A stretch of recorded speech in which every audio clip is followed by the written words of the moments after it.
Amazing Series. Hello viewers and welcome to Amazing Series. This is your host Amma, and as you can tell, I'm joined by a very special guest today. He needs no introduction. It's Ali Velshi from CNN. Ali, thank you for joining me today. My pleasure. Ali, I just found out we went to the same university. That's right. And today he got a very big, a very fancy award. What award did you win, Ali? I won the Alumni Achievement Award, and it's usually given to alumni who have sort of met certain standards of what this university would like to think it stands for. Now, I think in most cases that's what it's about. In my case, I'm not sure I've done that, but sometimes I think you give an award to somebody because you think maybe they're on the right track, and this is an encouragement to keep on going. So I think I probably have another decade to go to actually live up to what the award is for, but it's a big honor nonetheless.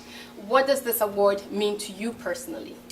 Well, you know, my career, I left Queens and I went straight into my career in news. In fact, my first job was at CNN, and I subsequently did other work for about 10 years, and then I rejoined CNN.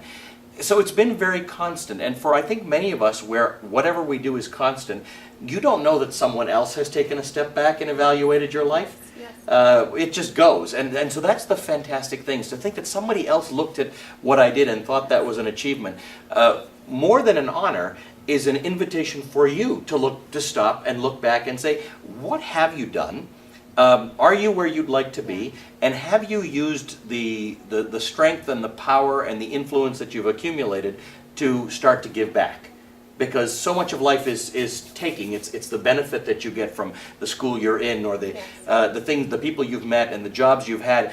At some point, and it's a different point for all of us. Some of us start giving back a lot earlier, but this is an invitation to say, boy, once you get an award for something you think is your job, it may be a signal to you to make sure that you are regularly and often returning to society what you have taken. Excellent. Ali, when we were at the award show, I saw your family. They were so proud of you, and I saw other members of the Queen's University community, and they are all so proud of you, and they talk of the fact that when you were a student, you were an active student, you were a voice for change on campus. Who instilled that in you? I come from a family where we came from South Africa, and they were anti-apartheid activists there. And so part of that was instilled in me, and then when my family moved to Canada, they so embraced the fact that this was a community and a society which was more open, that my father got involved in politics, and my mother got involved in politics, and my sister is now involved in politics. So I've grown up with this idea that if you want change, you have to grab it. Nobody's going to dump it on your lap. So that's what I came to Queens with. I came to Queens, and on one level I loved that I was in this institution of great tradition and great higher learning, and on another level I wasn't sure that it felt all that inclusive, and it needed to change. And that's, so I developed that skill at Queens. One thing about this environment is that just because you don't agree with somebody doesn't mean that they're going to listen to you. So you have to try different ways to convince people and to argue your case. And I got good at that at Queens. You mentioned that your family moved from South Africa to Canada. And I think you moved here when you were 7 from Nairobi. I was a year and a half when I moved here. You were a year and a half, okay. So can I safely assume that since you were a toddler when you moved here, your transition into the Canadian culture as an immigrant has been very smooth, without challenges? Yes, largely without challenges. Okay. That's right. Because I grew up here. Yes. So as I grew up, I grew up in an environment, in a neighborhood where not everybody looked like me, and I knew I had a background that was different. It definitely didn't. It was not a difficult or a particularly challenging environment. I also wanted to ask you, Ali, when you moved here, you've done schooling, you've done high school, you've done university, and we've talked about you as the man of accolades and the great person in CNN. But I want to know, what kind of student were you? Not the activist. Were you a party animal? I was not a party animal. Oh, but Ali, I was be not, honest. Ali, look in the camera and tell us here, because you know the people who are going to tell the truth. No, but I can't go to places that were party animal places because I like to talk, and those places are too loud. But I was not a great student. I was not a disciplined student. You weren't? And I never got things in on deadline, which is funny because now I work at CNN where everything is a deadline all the time. But I was late with That's why I'm a 94. I came in as a 92. I did student government here, so that adds 1 year, so I should have been graduating in 93. I'm a 94 because I had some issues with deadlines and getting things in. I was always late. So I was not a great student at all. I would never have. No. I wouldn't have believed My it. entire life now is about discipline and time and getting things done. That was not my student experience at all. So if you weren't a very disciplined student, why weren't you out partying? What took up all Yeah, the good time? question. If I wasn't a disciplined student, I don't know why I was. And you weren't I should drunk, have. he wasn't having Right. keg parties, and yet you were late. Right. So Why? now in hindsight, I think to myself, if I wasn't going to be a great student, why didn't I do that? I could waste away time at a cafe talking to people for hours. I was definitely one of these. I would have been great in French cafe society. That's what my university experience was like. Sit and talk to people endlessly. And by the way, that's what my Queen's experience was to me. I met people from all around the world, and I thought to myself, I'm getting a better education talking to some of these people from other parts of the world than I think I am in that class. And that's what I did. So it's not like I was skipping out on work. Yes. I was actually learning stuff. Ali, I'm not surprised you said you spend time talking to people and you enjoy that, because that's what you do very well on CNN, and that's why I watch you every single day, because you are able to connect across the tube to people and explain things in a very simple way when somebody would do it in a very complex Right. way. You do that effectively. Well, thank you. That's our goal. That's my goal. Try and make things accessible to people, because my audience is made up of very smart people, but they're not necessarily learned in finance. Who is? We've all got our lives to live. So I try, particularly on the business front, but whatever I do, I try and say, let me just give you the information, because what you'll hear enough of is the debate. You'll hear True. people arguing Yes, it, yes. but sometimes you'll hear weeks or months of arguing on an issue, but you never really learned what the issue was. So I'm going to say, let's just hold on, press pause, rewind. Let me tell you what we're discussing. Let me give you some perspective on it. Now you make your decisions. And it empowers people, because really all of life is the fact that people struggle to feel empowered.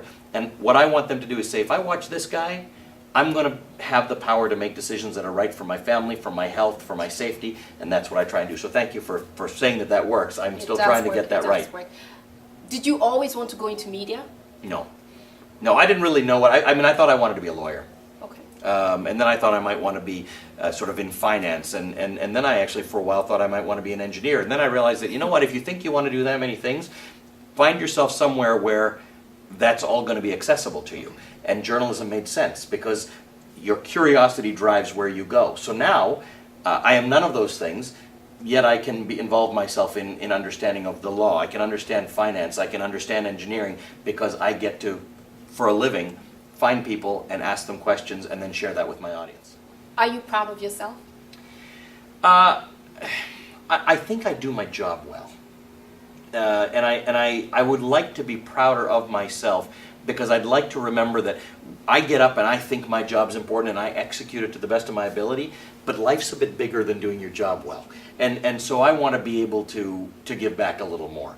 And I'm sort of struggling with what that is. Some people, and I think you're one of them, have figured out in some ways how very directly you give back for what you've taken. So your balance between take and give is probably better established. I just want that balance to be a little more established in my life, and I'm working toward that. You're a Canadian who lives in the U.S. Yeah. How is life in the U.S. different from life in Canada? It's different on a lot of ways. I mean, in a lot of ways, it's more similar than it would have been, let's say, 20 years ago, when the shops were different and, Yes. and things like it. Now, the streets and the cities look the same to some degree. I do think that there are struggles that we've had in politics in Canada where we've gone past certain things, particularly where it comes to rights and equality and voice to people and healthcare and things Yes. like that. That they're still struggling with in the United States. And look, it's a much bigger country. It's a bit more complicated than it is.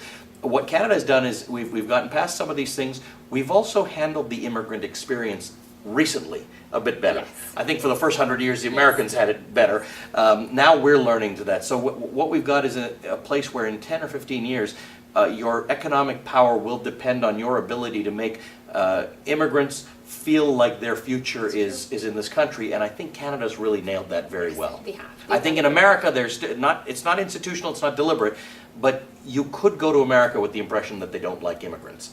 I don't really think that's true, but I can understand how people get that impression, and what they do is then they decide to change their course, and they end up in countries like Canada, where it seems a little more welcoming at this point in time than America does. For best part of working with CNN? The absolute best part for me has been, particularly after this recession, having people come up to me and say, I didn't understand what was going on until I saw you do it, and they tell me specifically what they remember seeing, and then I think to myself, okay, so I'm not just an anchor on TV, I'm actually making a difference in someone's life.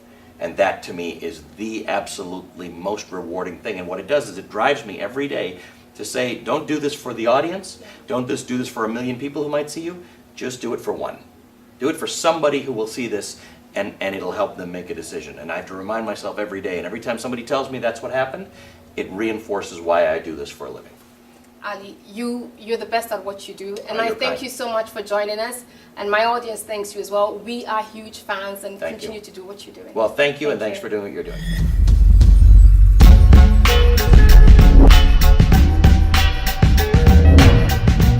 Amazing Series.